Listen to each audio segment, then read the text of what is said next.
Welcome to Haunted Talks, the official podcast of The Haunted Walk, offering ghost tours and paranormal adventures in Kingston, Ottawa, and Toronto, Ontario.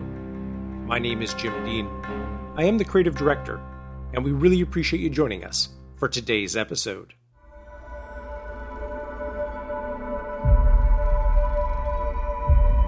In the show, we will be exploring a dastardly and largely forgotten crime that shocked the small community in Western Quebec and made headlines across Canada and the US.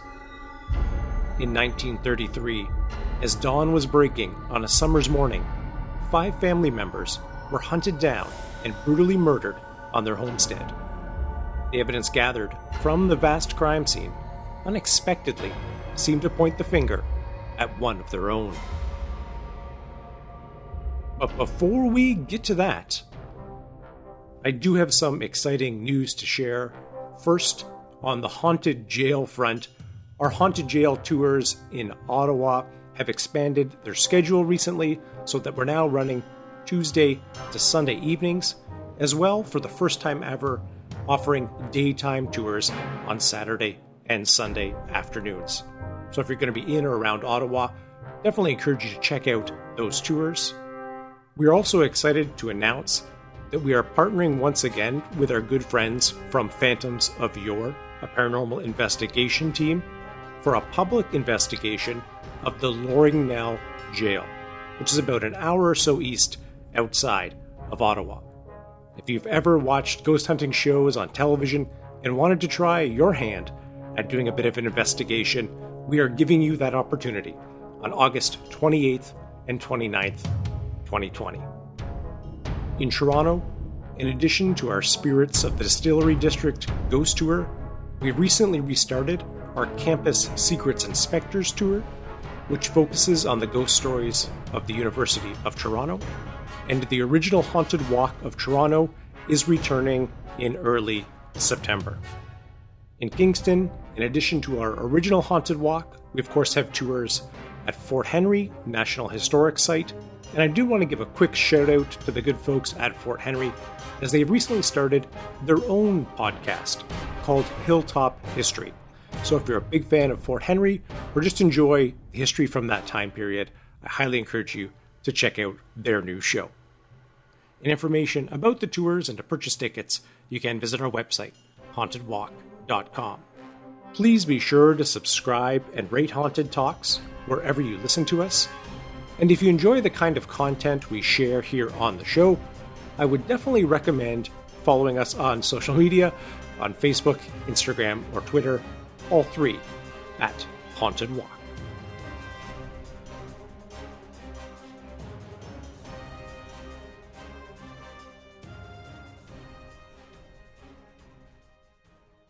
I have had in my memory my encounter with my grandfather when he told my brother and I about the most significant murder in Canada at that time in the 1930s, where a man murders his entire family on an island called Allumette Island. And my grandfather, being the High Constable of the Pontiac County, he and a sheriff named Sheriff Sloan were called by the Catholic priest in the area, and then they reported to the Quebec Provincial Police about the murder. But they were the first to arrive, the first police authorities to arrive on the scene in July of 1933.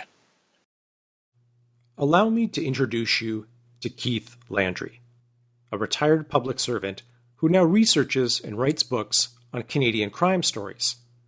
For his first book, The Allumette Island Massacre and 3 other Canadian crime stories, he chose a topic that had a direct connection to his family. What I found so interesting initially in the research was how different things were then and they are now, because first of all, it took them a while to get up to the murder, and by the time they arrived, there were a crowd of people at the murder scene and walking all about. There was no real protecting the crime scene before forensics could take place, because in those days there wasn't a lot of forensics. Allumette Island is located in Western Quebec, just across the border from Pembroke, Ontario. It is about an hour-and-a-half drive northwest from Ottawa along the Ottawa River. This area of Quebec is also known as the Pontiac County. The island is an island that had more fertile soil than other areas in the Pontiac because it's an island sitting in the Ottawa River and had been created when the Ottawa River receded hundreds of years ago and left very fertile soil. So farmers moved into the area, and the farmers in the area were able to get more year-round farming as a result of the soil. Now, Allumette Island population was, scattered. There's a town there called Chapeau, and it's more of a village than a town. But in general, in that area of Quebec, it was more prosperous than other areas in West Quebec. When Keith's grandfather and other officials arrived on the scene, it was clear the farm of Joseph Bradley had been the site of a massacre. Joseph Bradley, age 69, was found in the stable, shot twice, once in the abdomen and once in the head. In the henhouse, buried under some straw, was the body of John Bradley, Joseph's 65-year-old brother, who had a small wound to his head as if struck with a blunt object, and had also been shot in the stomach.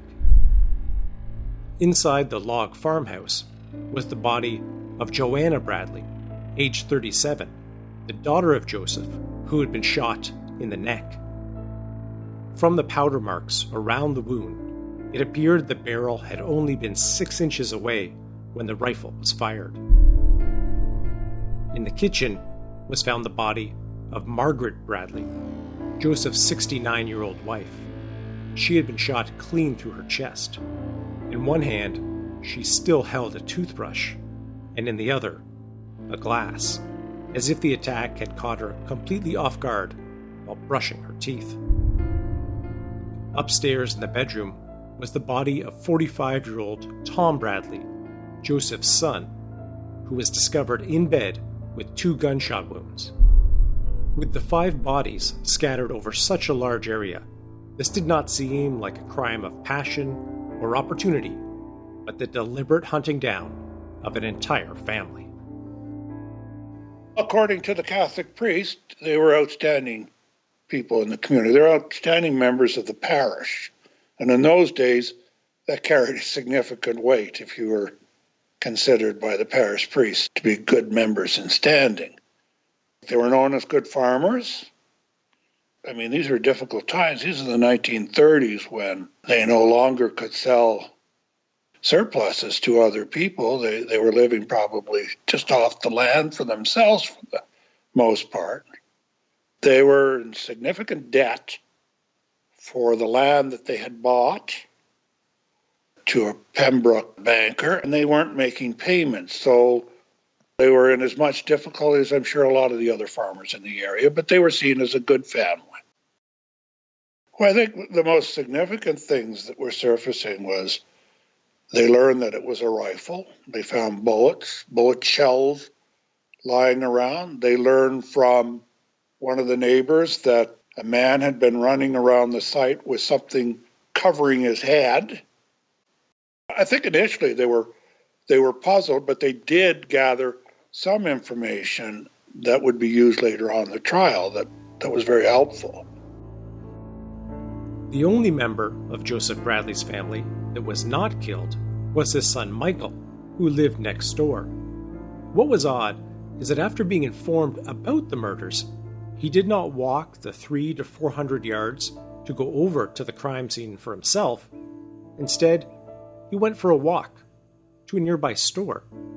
He seemed completely indifferent to what had happened to his father, mother, brother, sister, and uncle. It was the police that had to go seek him out for information. It was a strange interview because when they met him, he seemed indifferent. And, he allowed them into the house. A couple of them, including my grandfather, stayed outside and searched around Michael Bradley's property. But when he was asked into the house, statements were made by Michael Bradley and by his wife that weren't consistent with a young woman who became the most significant witness, a Muriel Marshall-Dunn. Michael Bradley had said that he had slept with his wife that night, when in fact Muriel Marshall-Dunn said, she felt he had slept downstairs. By this time, by the way, the Quebec Provincial Police were there, and they were quite versed in asking questions. My grandfather and Sheriff Sloan had never investigated a murder before. So when the Quebec Provincial Police asked him about whether he owned a rifle or not, he said yes, but he said that it had been stolen a while back. Now, when they asked Muriel Marshall-Dunn, she said that she saw it in the kitchen a week earlier, the rifle. So those sorts of inconsistencies showed up initially in his testimony. Those are things that the police built on to look further into his involvement. They found out there was some difficulties in the family. But when they interviewed Michael Bradley, he said there wasn't.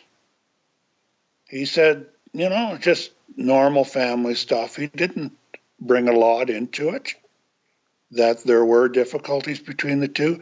They did learn at the time that Michael Bradley had been asked to move out of the home where the rest of the Bradleys lived, he and his family. That's why they had to go down the road and rent another home. He did tell them about that, but he didn't make it as if it was a significant breach in their family relations. After being asked by the police to make a positive identification of the bodies, Michael Bradley was informed he would be held as a material witness for the upcoming inquest. After a day of testimony, most of which made him look very guilty, Michael Bradley asked to revise his statement to the police. He suddenly changed his story and said he had seen a man commit the crime, but didn't want to say anything previously out of fear for his life. This new version of events, which he would later recant, was not believable and only made him look more guilty. The most definitive break in the case came when the young niece living with Michael Bradley came clean about what she knew. Dalpe had finally got the truth out of Muriel Marshall about Michael Bradley's whereabouts that morning. Bradley had said that he hadn't left the house.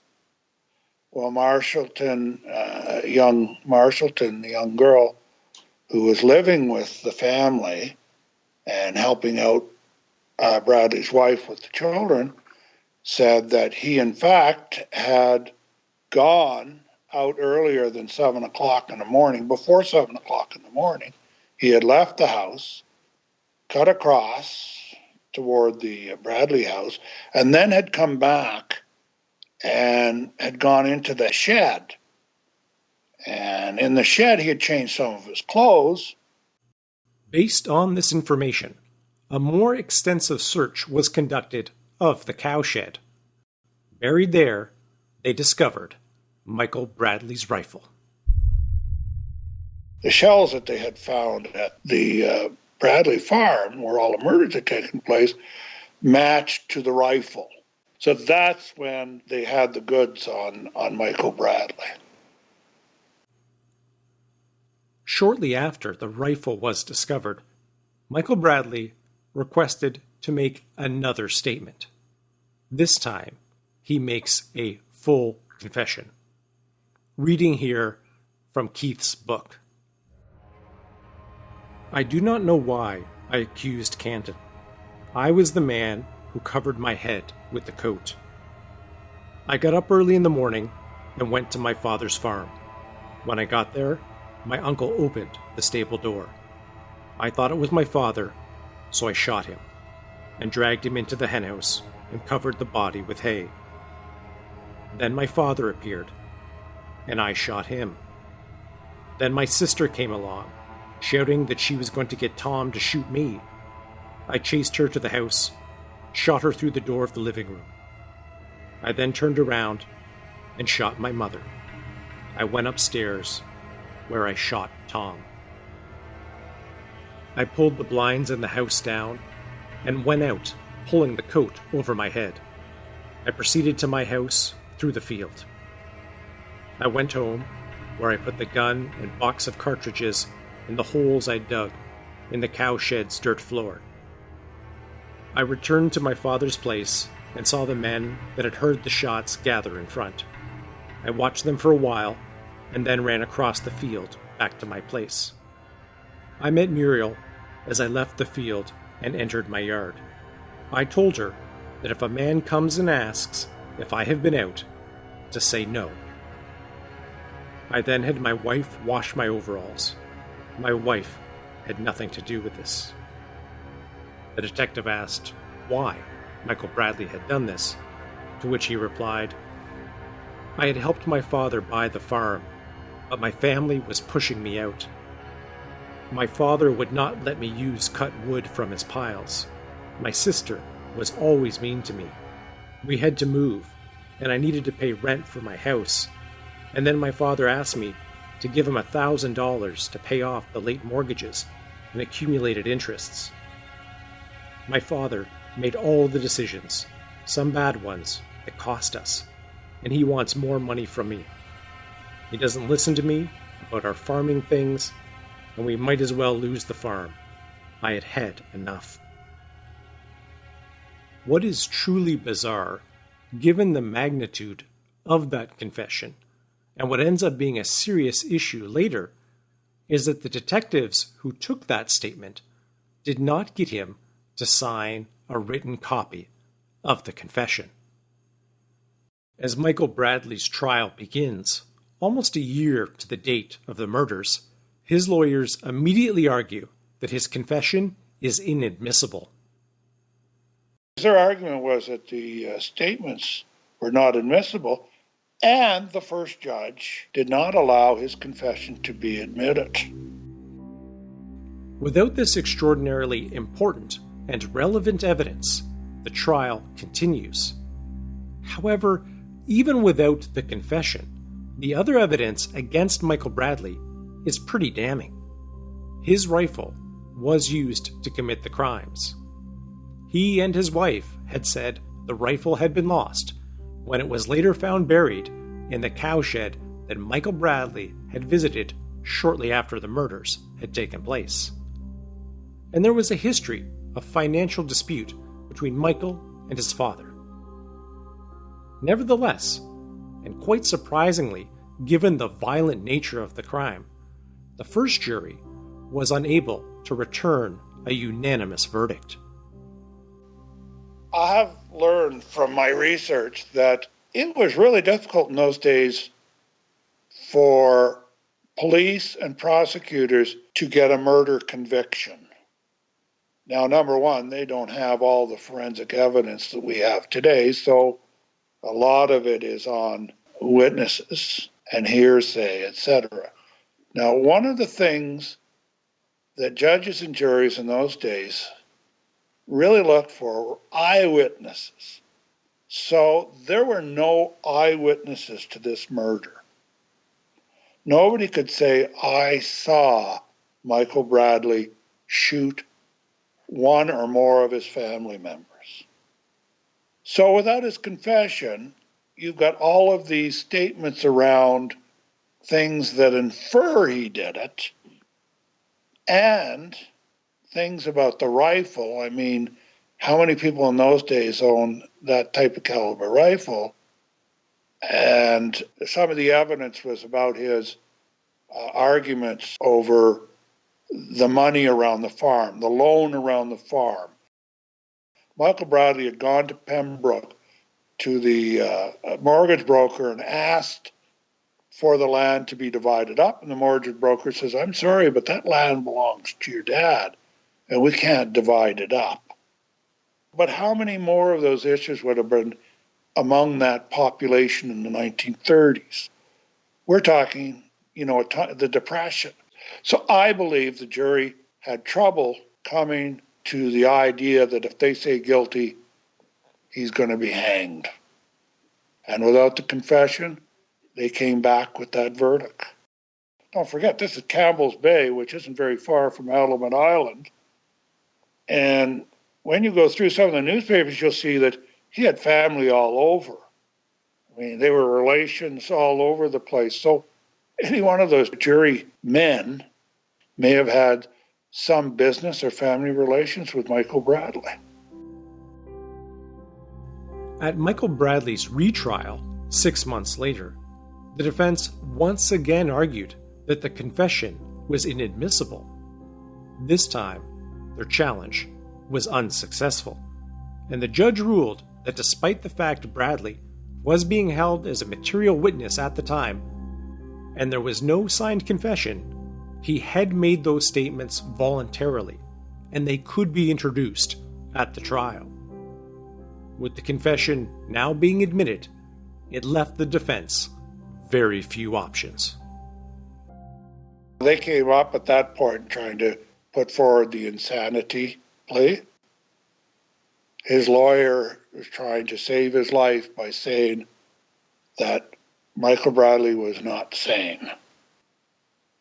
And that was the only argument they could have, because once somebody makes a confession, the only other argument they could have, I guess, put forward, but he didn't seem to want to, was that, the confession wasn't in writing, but they had 2 police officers there when he confessed. So that was his only defense at the time. He was trying to prevent Michael Bradley from being hanged. At the end of the trial, the jury was only out for 30 minutes of deliberation before returning with a verdict. Reading again from Keith's book. Michael Bradley, who had been pale and shaken throughout the day, waited nervously in the prisoner's dock when the jury re-entered at 5:57 p.m. He slumped back in his seat, shifted nervously, and repeatedly ran his hand through his thick hair. Bradley collapsed and slid in a dead faint on the hardwood seat. The doctor declared it was a natural reaction to the strain of the trial.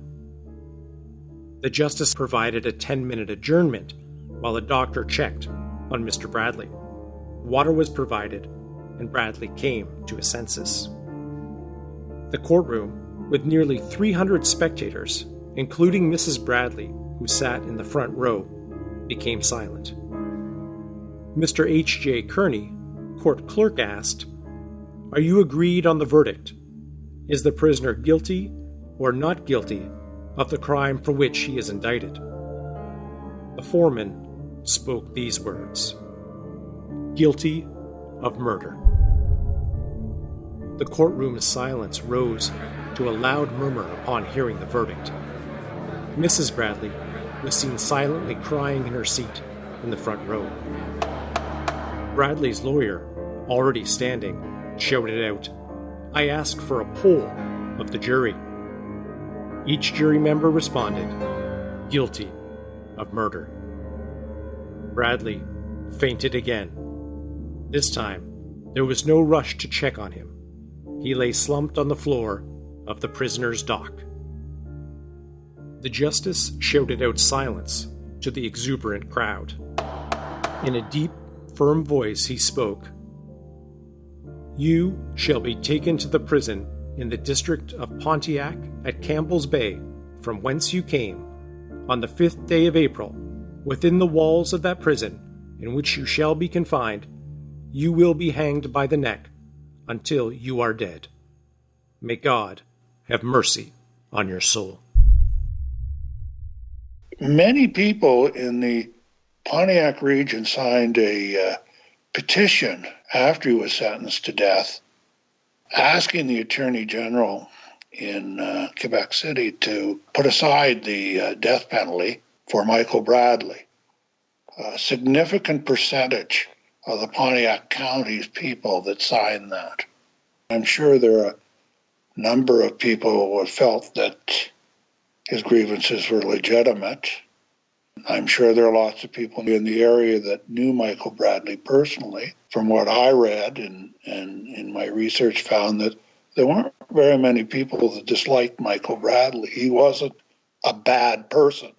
He was as normal to the people in the area as anybody. But the Attorney General in Quebec City did not ever reply to it. It was as if he was indifferent to it.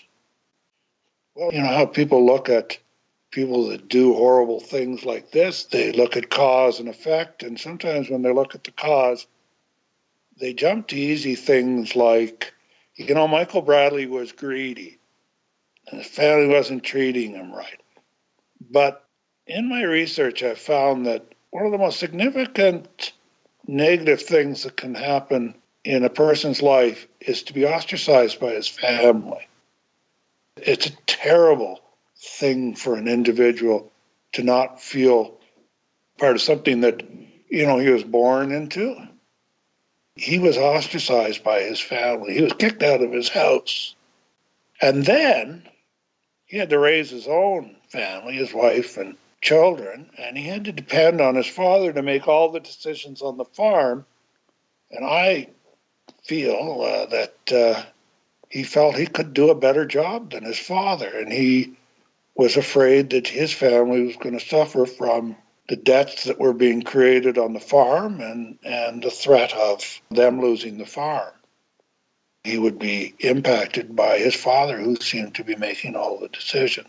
So I think that people in those days, in the 1930s, probably understood the stressful situations of the years, and that people went off the deep end because of the times. From the day of the murder, right up to Michael Bradley's execution, there was significant public interest in the case, and it made headlines across North America. This coverage drew tourists to the area as the story was unfolding. Through the almost 2 years before he was hanged and the day of the hanging, it was like a circus in Campbell's Bay, from what I understand from my grandmother. I mean, people were renting out rooms to curiosity seekers, to law enforcement people that were up in the area, attorneys, lawyers. People had quite an interest in such a large killing. And people came from all over Quebec and Ontario, and some people from the States. Newspapers were writing about it. You see the Journal, the Ottawa Journal, which no longer is, but the Ottawa Citizen, the Ottawa Journal, the Montreal Gazette, as far west as the Calgary and Vancouver newspapers. The New York Times even ran a story on the killings. So people were learning about it, and we didn't have TVs. We only had radios those days and the newspapers, and people used to line up for morning newspapers to pay their 2 cents or whatever it was for the newspaper. They'd line up in the morning when something this big was happening. So people were very, very interested. I think you're always going to have two groups in any situation like that. I use my grandmother as an example, who was a nervous Nelly, if you want to say, about having people she didn't know in the community, okay? And her husband was a high constable, so she's getting good stories, right? And then you have her sister, whose husband owns the grocery store, the little grocery store. The grocery store was booming with business, okay? And so were the hotels and the taverns and, everything else in that area. Lots of money was flowing in. So I think there were people that didn't like all the attention, and there were people that prospered from it. And I think that's what you would find today or at any time in any community. Here is how the Ottawa Journal covered the hanging the day of the execution. Michael Bradley goes to death at Campbell's Bay. A church bell tolled a solemn death knell as Michael Bradley died by execution here this morning. Mass was celebrated for the condemned man at dawn. At 5:55 a.m., Bradley walked from his death cell to the scaffold. He dropped through the trap at 5:57 a.m., and doctors pronounced him dead 4 minutes later. He was attended to by a priest, doctors, prison officials, and the sheriff. Bradley, a 43-year-old farmer from Allumette Island, 100 miles west of Ottawa, was found guilty of the murder of his father, mother, brother, sister, and uncle on July 21, 1933, at their lonely farmstead at Demers Center. The 5 Bradleys, for whose death Michael had been sentenced to the supreme penalty, were shot in the house and barns of the Bradley home with a .32 caliber hunting rifle. The carrying out of the sentence marked the first time in the history of Pontiac County that the supreme penalty had been inflicted. Bradley was married and was the father of 4 children, the eldest of whom is 9 years old. A detail of 12 men and 2 officers of the provincial police force accompanied Bradley from Montreal to Campbell's Bay. Although Bradley walked to the scaffold with steady step, one of the jurors fainted and had to be carried into the yard. Relatives have claimed the body, which will be released to them later today. My grandmother's house, my grandfather and grandmother's house, was probably 300 yards, 400 yards from the courthouse, okay? And my grandmother says back in the 60s, some 30 years later, she says she could still hear the door open when he was hanged. She still remembers the sound of the doors opening, how terrifying it was for her. She couldn't believe it was happening, especially in Campbell's Bay. It's the only time it ever happened, too, in Campbell's Bay. And my grandfather attended it. He was there.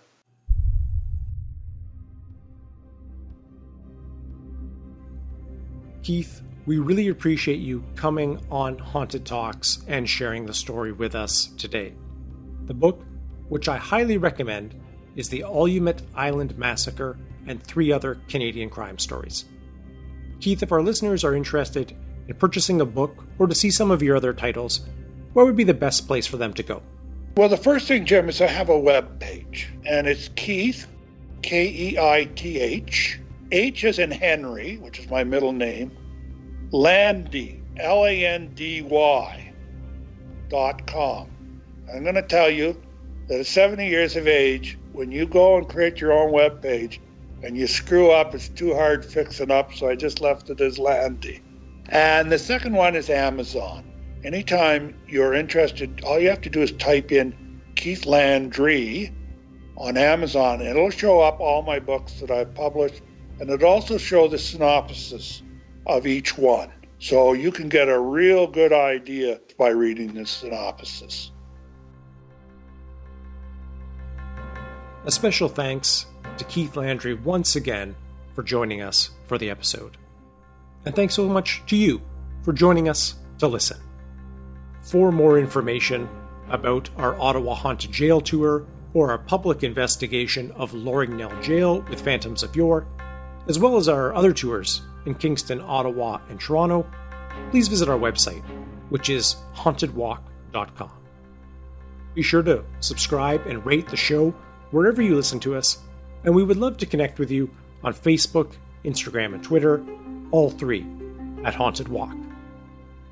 As always, a big thank you to our Haunted Talks team, including Michelle Dennis, our outstanding audio editor, and to Kevin McLeod at incompetech.filmmusic.io for the additional music. Until we meet again, sweet dreams.